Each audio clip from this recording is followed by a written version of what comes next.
হ্যাঁ হ্যালো। হ্যাঁ হ্যালো। শুনতে পাচ্ছ? হ্যাঁ জি ভাইয়া, সালাম আলাইকুম। হ্যাঁ ওয়ালাইকুম আসসালাম।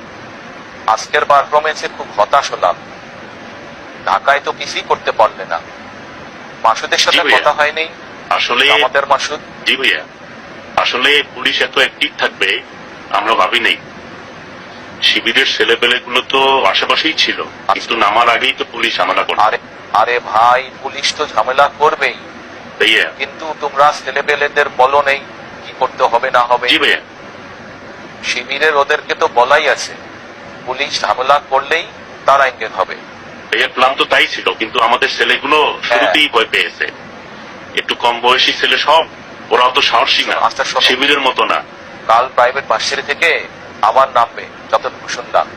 জি জি ওইদিকে তোমাদের সব ছেলেদের থাকতে বলো। জি আমি প্রয়োজনে মাসুদকে আবার বলে দেবো। জি ভাইয়া, কাল ইনশাল্লাহ ভালো কিছু হবে। কিন্তু সেনাবাহিনীর কিছু বুঝলাম না, তারা পুলিশের আরে, মতো হয়ে যাবে, এটা কি মানা যায়? এখন অত কিছু ভাবার সময় নাই। লাশ পড়লে পড়বে, যত লাশ তত তাড়াতাড়ি হাসিনার ভিতরে। সাধারণ মানুষ ওর উপর জি ভাই। ফেলে আছে, এটা কাজে লাগাতে হবে তো, বুঝতে পারছো? জি জি